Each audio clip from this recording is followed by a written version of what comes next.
Spinstress in the Making YouTube channel, also known as Katori Freya on Instagram and Ravelry. And this is the February update to my podcast. Hope everybody's been safe and healthy. Grab some hot tea, adult beverage, something to get you through this whole entire episode. And we will start with some updates first, our finished projects.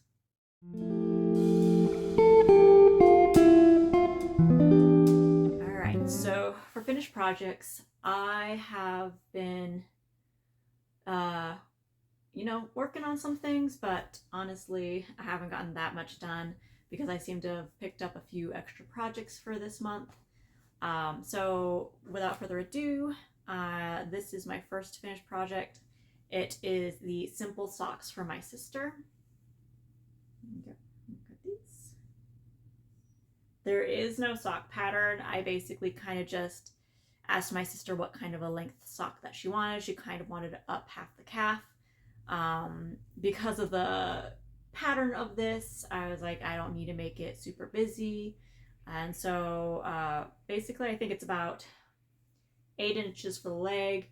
Then I did a 2.5 inch, I think, slip stitch heel. So it makes a nice thick fabric down here. I did a traditional heel turn with gusset. And then I did a afterthought toe, which I knew already. And I think 1x1 rib as well. It was all done on size 1 needles, and the sock yarn that I used was King Cole Footsie, and it's in the colorway Kiwi, and they have a lot of other fruity colorways as well that are really cute. And it's made out of 93% acrylic and 7% PBT. It was really simple to make, pretty fast working up. It's got a nice elasticity to it, even though it's not like a wool. My sister can't really wear wool. It's just a textural thing for her. She doesn't really like the feeling, so I had to make something that wasn't made out of wool completely. She tried it on. She said that the heels are probably some of the best heel fitting socks that she's ever had, because she's never had handmade socks before. She always gets her socks at the store. And so I was like, you can't take these home just yet, because I need to do an update and show people at least my one finished project for this month. So these are the 2 socks, and they'll be going home to her soon.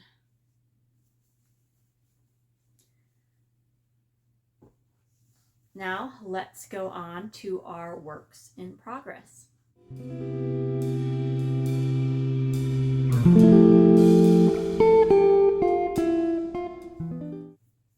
All right, so for works in progress, I've got 3 going right now. You've seen a couple of these. Well, you've only seen one of these more recently. I have made more progress on it, but it's kind of on a standstill right now because of another project that I started. I'll tell you more about that later. But I have the Nakia Infinity Scarf by Jeff Giles. I have more information in the bottom or in the description about the yarns that I've used, and in past episodes or monthly updates, I have more information on those different types of those yarns that I used in this really nice infinity scarf. So what I have completed so far from the last time you kind of tuned in is that I have finished pretty much all the knitting to add length to it wise that I needed to do. I've actually blocked the scarf because you want to block it and make it nice and flat before you put your twist in for the infinity scarf joining in the round kind of a thing. So it's, I think, almost 9 feet long, around that total. And it's about, I blocked it to, I think, 21 inches wide. And so I don't know if I can get all this in here, but there we go. It's big. It is really big. And amazingly enough, the Silk Garden, Noro Silk Garden yarn that's in here, I've never really knit with it because whenever I felt it at the store, I was like, I don't know if this is really going to be next to skin soft. Not really my cup of tea, but there is one skein of that yarn in this scarf, and when I blocked it, it actually became pretty soft, like, you know, nice, kind of next to skin soft, squishy, more than I thought it was going to do. So if you haven't really given Noro a chance to like to try out that yarn, because you feel like it's not going to be soft enough, try blocking, making a small swatch and blocking it, and you might be surprised how soft this yarn can be.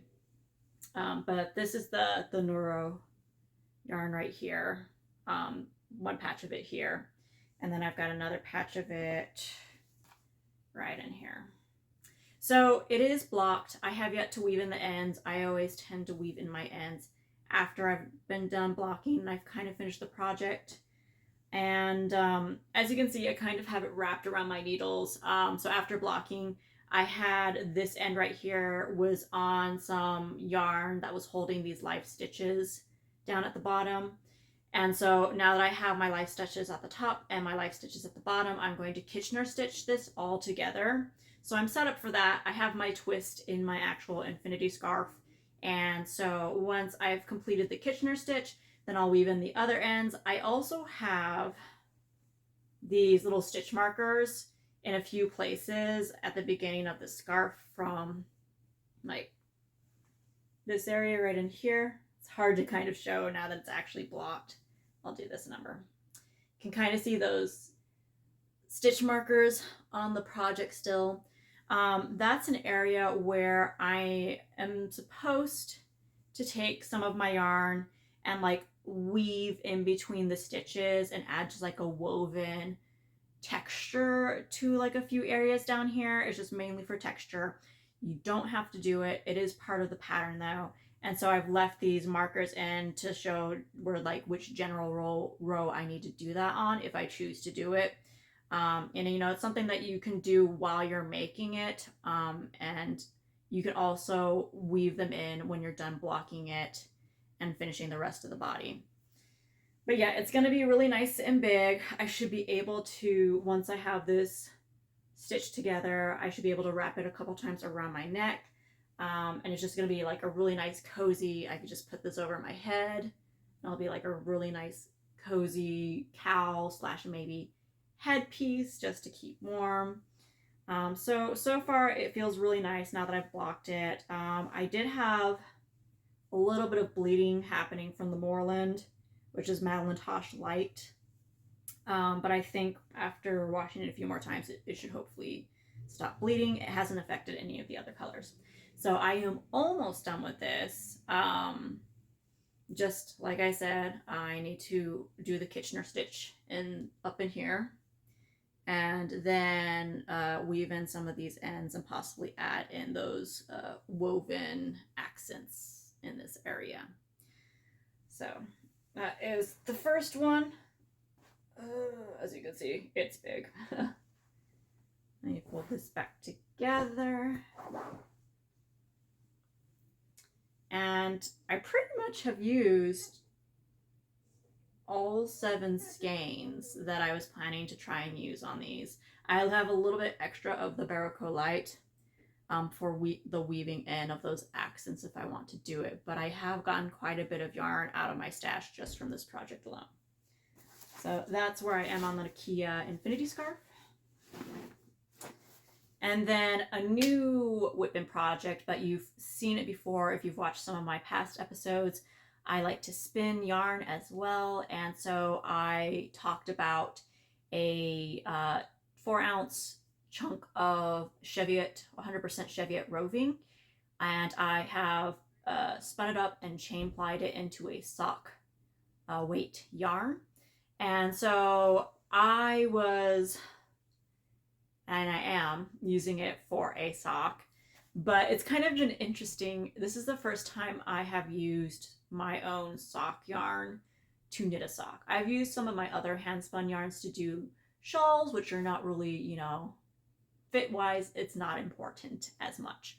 But so yeah, so I've actually done, or I've started the white socks by Crazy Sock Lady Designs with this yarn.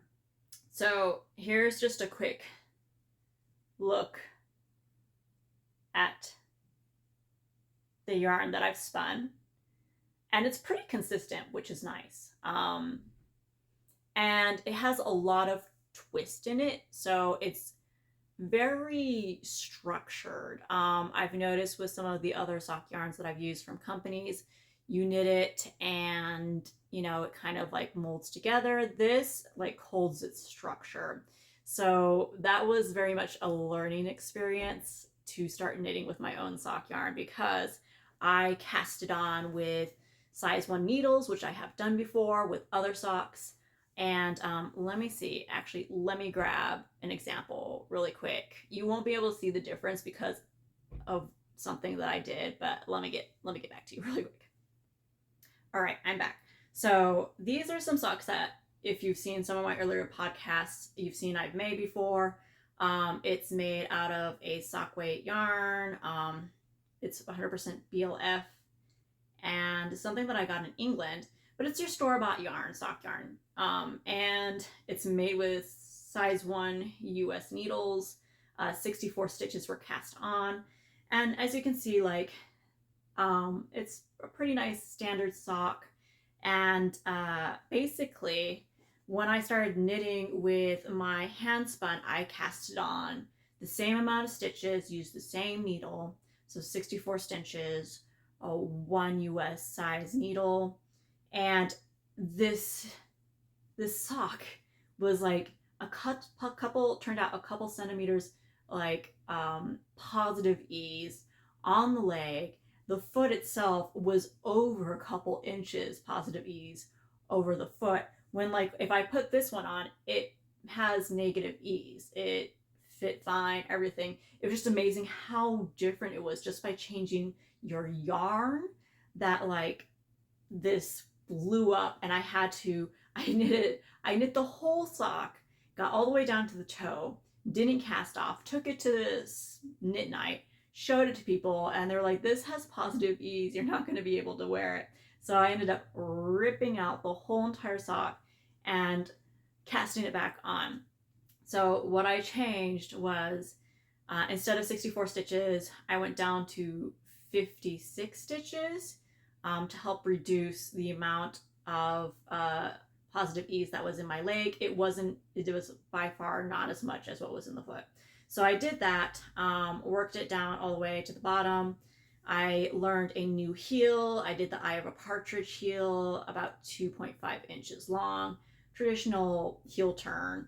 And then once I was done decreasing for the gusset here, and I got back to the foot, then I also decreased my needle size to a size 0.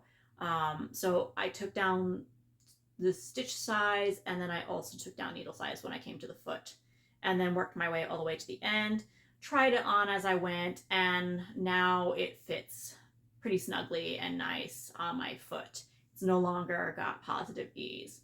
So if you ever decide to knit with your hand spun, I would definitely suggest doing a quick gauge swatch before you work a whole entire sock, because you can find, and you probably will find, that you're going to have to adjust either your stitch count or your needle size to make sure it kind of comes out what you're used to traditionally doing with a store-bought yarn.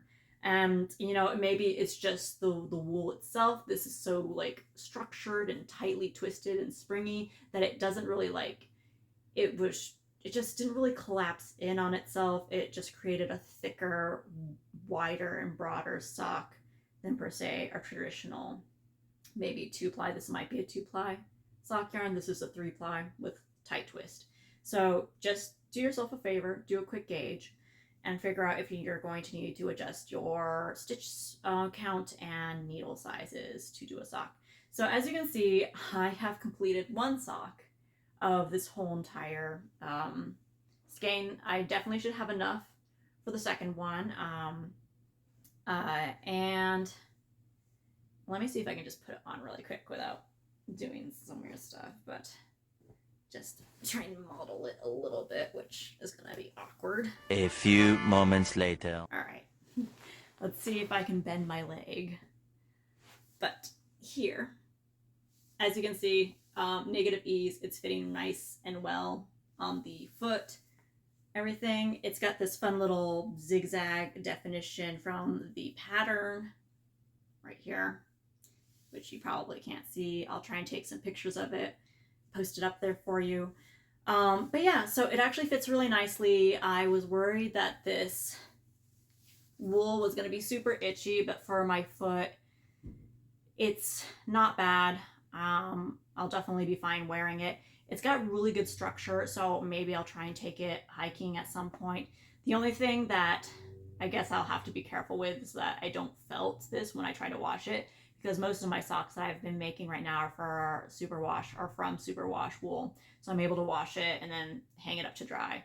And so this is just 100% wool, so it probably has a very high chance of felting if I try anything like that. So yeah, so I have one of these done, and then I decided to cast on another project, and this is what has made all my other projects kind of be at a standstill because it is a timed challenge. So, timed challenge, it basically, if you're really into knitting socks and you're also on Ravelry, you may know of a group called Sock Madness. And, I've heard about it for years. I've followed the group for a little bit. But finally this year, a few people from Knit Night kind of talked me into trying out Sock Madness. And so basically, registration has closed for it, so you cannot join for this year. Maybe you can join next year. But basically, you register, you kind of tell the moderators that, oh, I work a 40-hour week. You might have kids, you might have other things. I have a long commute. And I'm not like a super fast knitter. I'm not the slowest. I don't think I'm the slowest. But I'm not definitely not the fastest. And so you can kind of give them a background of how much free time you might have to work on these projects and, your skill level and stuff like that. And they eventually, if you make it through the preliminary round, if you make it through that and you actually get put into a team, then they'll try and place you in a team that, might be best suited for your skill and speed and time. And another thing that you can do is you can either say, hey, I kind of don't mind being a sacrificial lamb. You could put me in the fastest group. I don't really care. Some people mainly just try and become a cheerleader, which is a person that actually doesn't compete in this competition because they weren't able to finish the full pair of socks in time. But then they get all the patterns, which is cool, really cool. So you can either try and actually compete with the people in your group that you get placed with, or you can be a sacrificial lamb. And this year, I'm just trying to get into the cheerleader section because I kind of want to be able to have fun with some maybe new sock patterns and things like that. And so you never really know. They'll try and prepare you kind of for what you have to do for this whole entire competition. But basically, they will, a couple of days or a week before, they'll kind of let you know, okay, you're probably going to need a couple colors of sock, yarn, this amount of yarn for this one project that we're about to drop. And so they have patterns, and sometimes these patterns are from designers that make patterns specifically for this competition. So sometimes you may never ever be able to get a hold of this pattern unless you are in this competition. Other designers do an early release for this competition where you do their design, and then maybe later on in the year they actually might release the pattern itself for sale, or not for sale at all. So it really depends. That's why you kind of want to join each year, just to see is there going to be an exclusive sock pattern, or just get a few new sock patterns and stuff. And it's not just about speed. This whole entire competition, it's going to make you uneasy. You are usually, unless you're really into knitting socks and done a ton of different techniques and do it fast, this is kind of probably take you out of your comfort zone for knitting socks, possibly. This whole entire project is not to say per se to make you stressed, even though it's timed. You have about 2 weeks to finish your pair of socks. And then you have to submit pictures to the moderators, and they have to judge it, and you either pass or you don't pass. And then once you're placed in groups, then the first 50 people in your group to complete that sock and pass will go on to the next round. But it's it's gonna make you uncomfortable. Well, at least it has made me uncomfortable, because they finally dropped the qualifying pattern for this project. They dropped it almost 2 Thursdays ago. So this Thursday is when my sock is due. At least my single sock is due. I have to get that done in order to get qualified. But so this, let me see, where do I have it? This has taught me a lot of new things. I learned a new cast on. I've learned a new knitting technique, Antarja in the round. I'm going to be learning kind of how to do a new heel and toe, because you kind of have to follow, unless the modifications has been approved by the moderators, you have to follow the pattern to the T.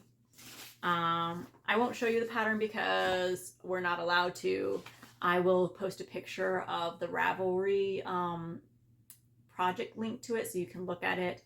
I believe the author or the pattern creator is going to drop this pattern or publish it for public use and purchase, I think by like summer. So this is called Leicht, which Leicht, German for light, I believe, and it's by Annette Schleicher. I'm so sorry if I mispronounced her last name. Let's just say when they published and dropped this pattern, it kind of blew my mind, and I was like, all right, well, I'm not gonna go all out and extreme.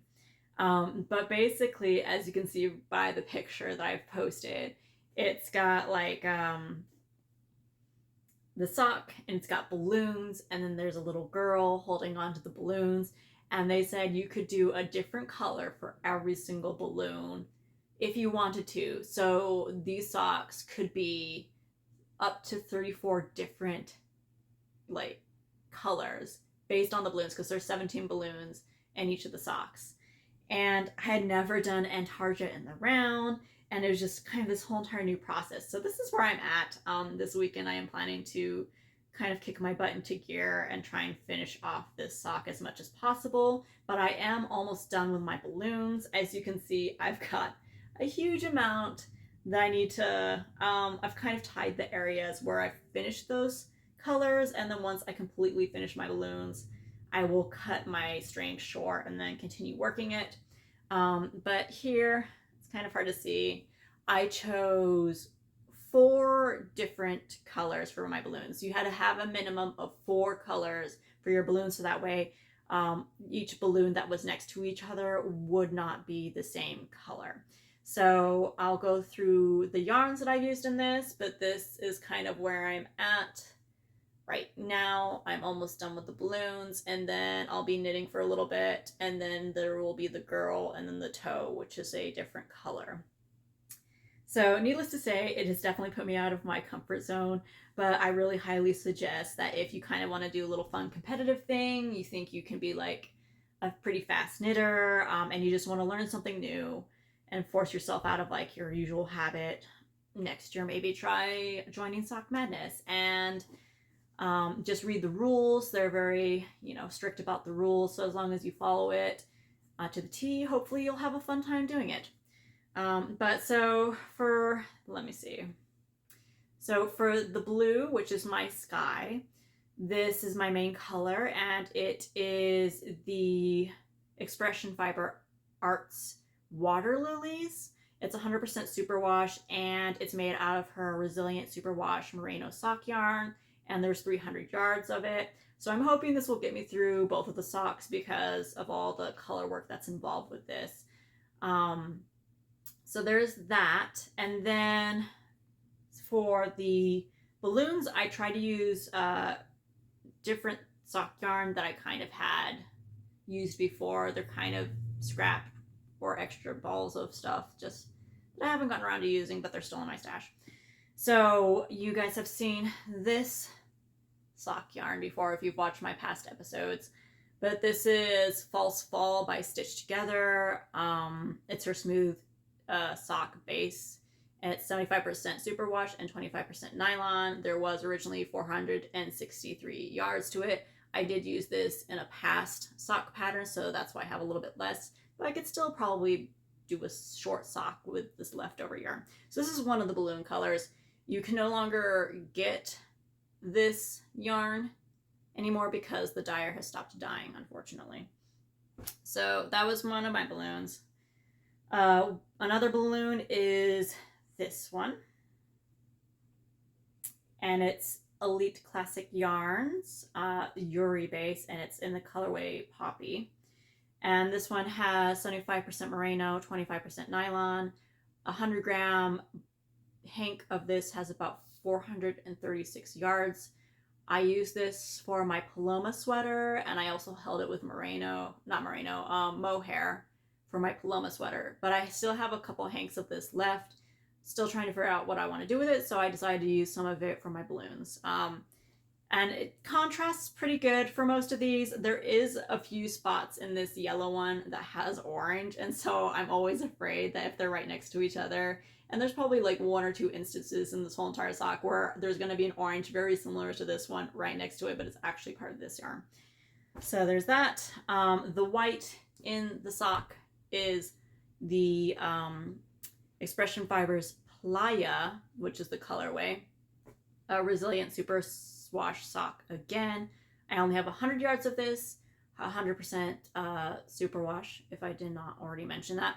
And this actually came with the Water Lilies yarn up here. This was supposed to go for a heel and toe for being paired with this, but honestly, I was like, I don't really want to do a heel and toe in white because it just gets grimy and nasty.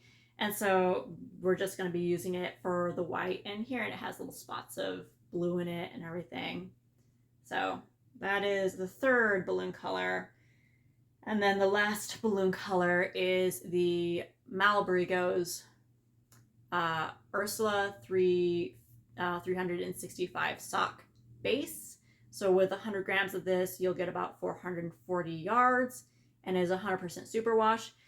This is the yarn that I had contrasting for the socks that I made with this one as well, the false fall.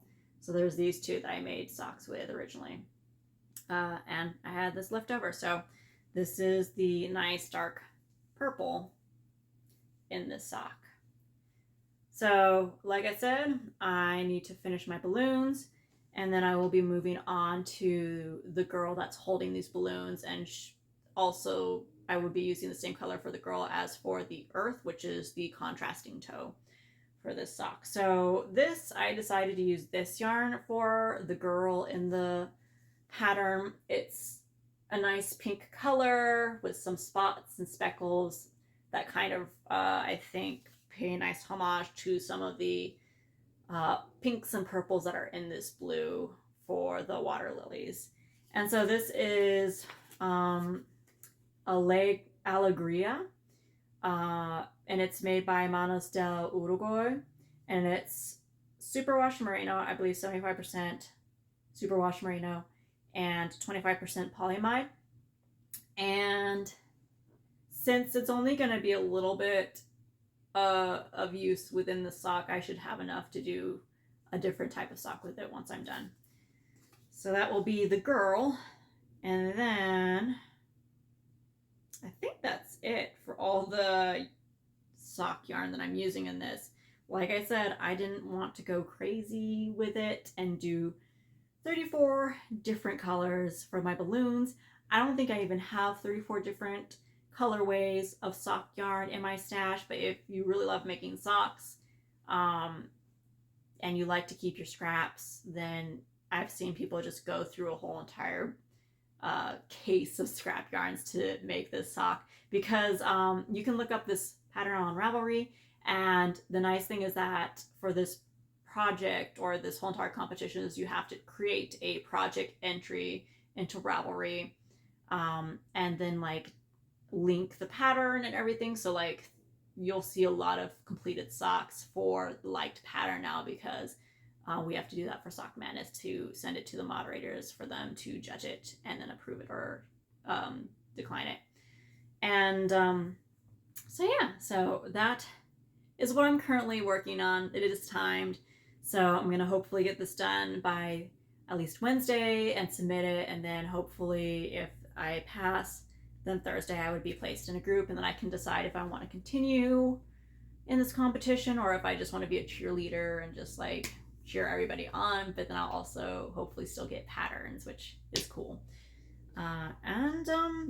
There's not really, there's like maybe a few prizes that are given out for this, but it's not like, it's like for really random things. It's not really supposed to be a competition to win prizes per se. It could be like, oh, you have the cutest 3-colored heel of this sock, or, you know, something else. And yeah, and you've got people from all over the world doing this.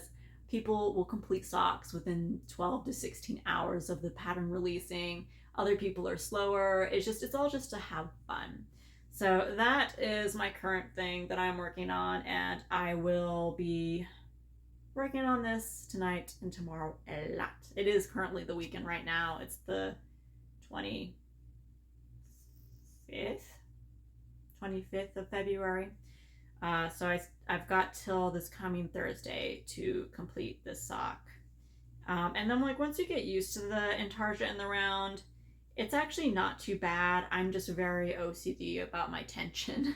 So I'm always pulling on these back strings, trying to like tighten things up. Luckily, we don't have to weave in our ends for the pattern. You do have to turn it inside out so they can make sure that you have done intarsia in the round and you haven't been carrying your floats on the back, because intarsia in the round, it makes like a nice stretchy,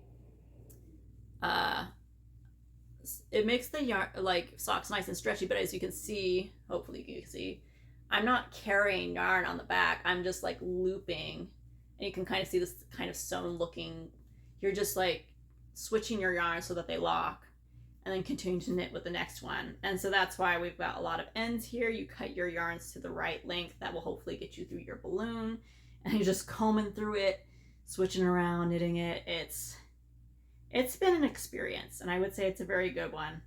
So I cannot say enough that I think if you like a challenge, if you like to be put in an uncomfortable position, if you like to learn new things, try out Sock Madness next year. There's a lot of people there. They love to troubleshoot together. It's this whole entire community. Have fun with it. So yeah, so this is the project I'm working on right now. And here is actually, let me just take a picture. This is the water lily that is used for the sky, but here's a closer look up of it. So I've already split it into 2 balls because I needed 2 balls to do intarsia in the round. So that is that. I think that's all for my projects. I have been doing a little bit of sewing of late. This bag right here that I have, I made it, and I think I might actually start throwing a few of these into my Etsy shop. I will give an update at some point as to when I do start dropping these bags into my Etsy shop, but it fits this whole entire project. It fits up to 6, comfortably fits 6 skeins of yarn plus extra room. I even have my headphones in there. There's a few pockets on the inside for your needles, your headphones, and then you can fit a lot of stuff in there. So it's got lining, a really nice zipper. This is a charm that I got from an Etsy person as a little gift with my purchase, and I can just clip it onto my zipper. I have a nice big wrist band on there to carry it, and then there's also canvas on the bottom to help with wearability, and then a little tag on it. And I pretty much, most of the material in here I've actually hand washed and ironed, which is kind of interesting. If you go onto Etsy, you'll find a lot of bag makers might, not all of them, but most of them might skip that step. So when you start washing the bag, because eventually you may not wash your bag often, but I feel like every once in a while you're probably going to want to wash your bag. So they kind of warn you that if you wash your bag, you got to be careful on how you wash it because stuff might shrink. But like pretty much all the fabric, even the canvas, and then the inside fabric has been washed. The interface has not been washed, and then I think the zipper hasn't been washed, but pretty much everything else on here has been washed and ironed. So there's a lot less likely chance of it shrinking or doing something weird in the wash, provided that you follow the instructions on the tag here. But yeah, that's just something fun, because I've always liked having slightly bigger bags. It has a nice square bottom so it can sit. It's got a nice zipper to open and close it. And so it's just something maybe that I thought I'd maybe start doing. So I will eventually let people know when I do a shop update. And at some point also, maybe I'll start doing yarn. I do spin yarn, so every once in a while you can find some hand spun yarn on my shop updates whenever I do them. But maybe I'll start doing some small batches where I get a fleece processed and turn it into some yarn by sending it through a local mill or whatnot. So that way we're supporting farmers and local mill professions, because not everybody has the ability to take a fleece and go through the whole entire process of cleaning your fleece, combing it, and then spinning it up. So if we want to keep these people around, the farmers around with the sheep, the millers around, then we need to support them. And so I just want to maybe eventually do something where, you know, I'm getting supplies from small makers and supporting people in their passions in life. So yeah, I just have one size right now. I just like big bags for some odd reason. Eventually maybe I'll make some smaller bags, but I feel like the more I can fit, usually the better, for me at least. So yeah, that's just one. Here's a second example here. But yeah, if you're interested, just let me know and I'll let you guys know in an update when I decide to do a shop update. All right. Now let's go on to my acquisitions.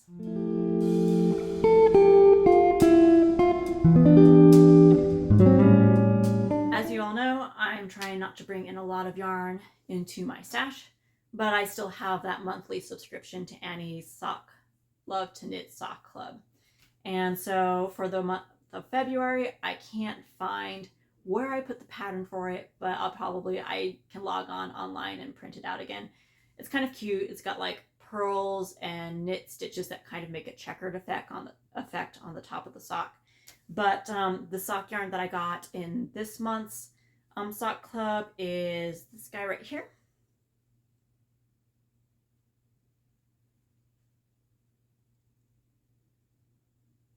And this is Lana Grosso in the Merino hand-dyed base. So it's got 80% virgin wool and 20% polyamide. And the color weight is called Tapi. And there's about 75 grams, and you'll get about 335 yards from that. 95 grams. 95 grams and 375 yards. Made in Italy, dyed in India. It's just a fun colorway. We'll see how it knits up eventually. So that is now in my stash. And yeah, I think I'm still on the fence about maybe traveling to Connecticut this year for a wool festival. I've got relatives in Connecticut, and apparently they have a 100-year-old wool festival that only happens for one day, late spring. And I don't think I'll be able to make any other wool festivals this year because I'm supposed to go to Japan. It's been postponed for 4 years now, I think, at this point. So this year I should hopefully be going to Japan, provided no other pandemic or epidemic happens this year. So I was like, maybe early spring, because the Japan trip is later in the year. Maybe I can hop over, visit some relatives really quick, and then hit a fiber festival. So there, maybe I might get wool or some yarn if I go. But that's kind of the plan. Try not to bring too much in, but if I went to a fiber festival, that I would be excluded from that rule right now. And I'm still waiting on some yarn from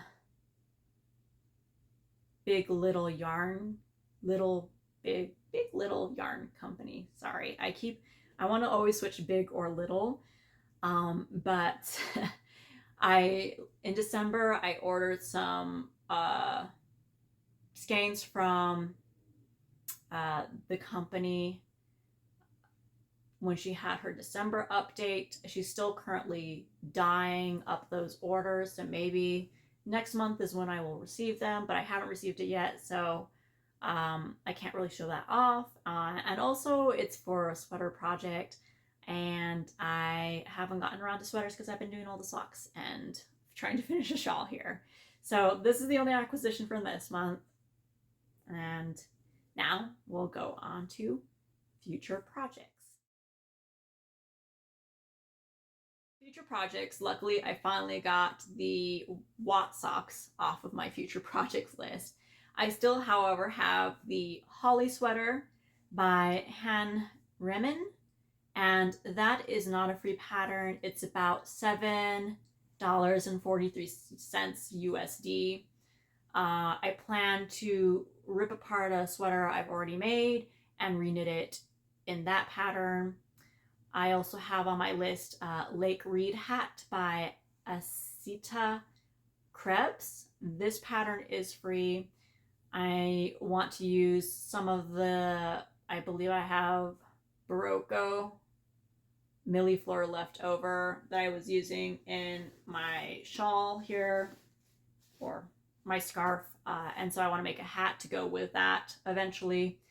Maybe I'll wait to do that later on in the year and things start to cool down again. I'm in the Southwest, and so right now we're kind of going through that phase where we'll have really nice spring days, and then we'll have days where it's rainy and it's snowing on the mountains and all that good stuff. So like, we haven't gotten into the hot summer yet, but it's coming around. So I have also done and looked around at some nice summer tops, so I'll have a few of those on my future projects list as well. The yarn that I got from Big Little Yarn Company is going to be paired together with some yarn that I had processed from a fleece that I bought last year's at Estes Wool Festival, and I plan to pair the mohair and the yarn together to make the Malwina sweater by Aleksandra Solowianiok. It's spelled up there. Sorry, butchering the last name. Not the best at pronunciation, so I apologize. But that one is not free. It's 7.5 Great British pounds, so it might be a little bit more, a little bit less in US dollars. I don't know the current exchange rate right now. For summer, what I might try and cast on and hopefully be able to wear at some point this summer is the Senecio top by Cienki. Ooh, oh boy. It's the Senecio top. I cannot pronounce her name, so I will just post it up here. I'm so sorry. I don't even want to try, and at this point I will destroy it. I'm sorry. This is not a free pattern. It is also $7.50 on Ravelry. It's got a really cute top. I think it's like done in a sport weight yarn, but you can check the Ravelry specs for it. Just like a cute little crop top, perfect for the summer.